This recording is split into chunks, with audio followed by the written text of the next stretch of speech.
Ayun, bali ito, nakita ko na to sa lab ngayon and malapit na pala siyang matapos.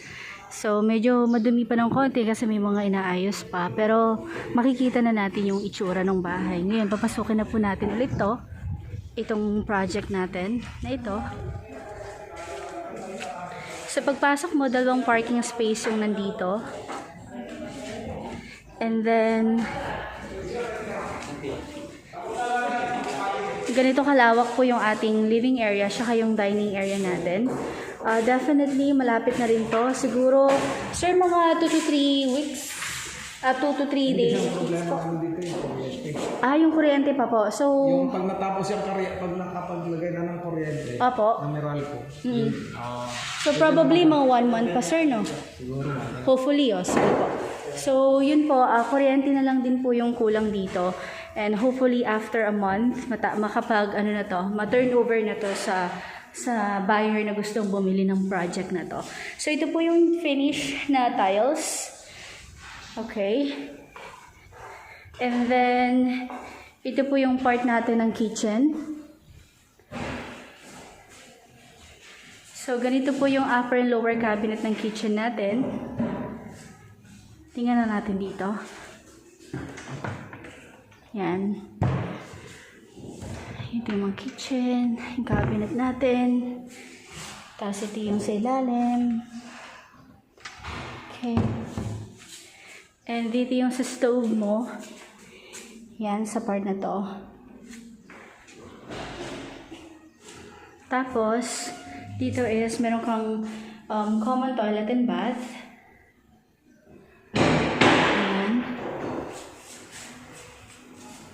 Then, dito po sa part naman na to is your laundry area at saka yung kitchen mo. Hindi lang natin ma-open. Pero, nandito yung, dito sa left side natin, meron tayo dito yung maid's quarter po. Tapos, dito yung laundry and dirty kitchen natin. Okay? Now, punta tayo sa itaas. Before na-feature ko na to, hindi pa tapos yung tiles at saka hindi pa tapos yung hagdanan. But ngayon, tapos na siya. Ito yung final turnover ng ating hagdanan.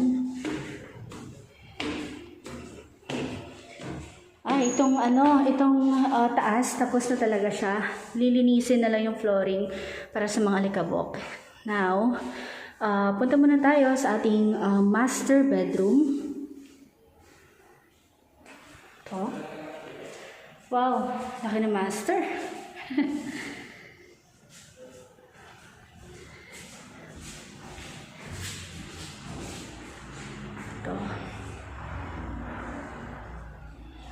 Tapos, ito yung cabinet niya.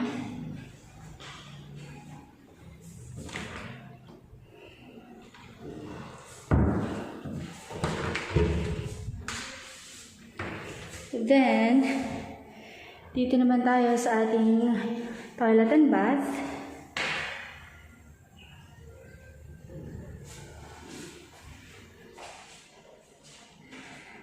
Okay. And dito sa ating master, meron tayong balcony.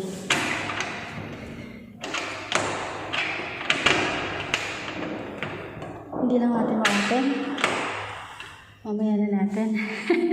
So, ito po yung balcony niya, no? Then, ito yung ating community. Tayo po ay nasa Lower Antipolo. Malapit po sa SM Masinag, Sta Lucia.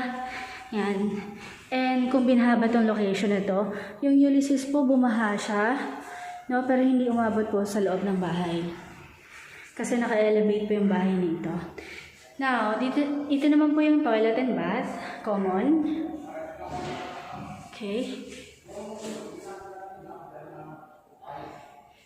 Tapos, ito po yung first room. Ganito kalaki yung first room. Meron na rin siyang abang for aircon o yung standard aircon natin. Ganun din yung itsura ng kanyang cabinet. Mas maliit lang to compared sa ating master.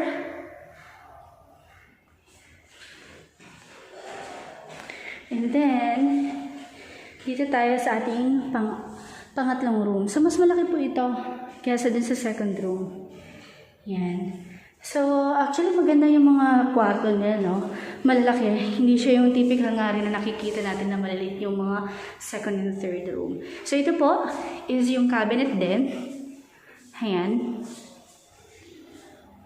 Then, yung tiles po niya is hindi yung siya yung laminated wood. Ngayon, kalimitan na nakikita ko na gawa is tiles na talaga. Kasi yung laminated wood, may tendency kasi siya na umaangat, lalo pag nababasa. Diba? Yan. So, ito po, ipopost ko na lang sa description yung details ng property natin. And huwag niyo pong kalimutan mag-subscribe po sa aming channel. Thank you! Maraming salamat po!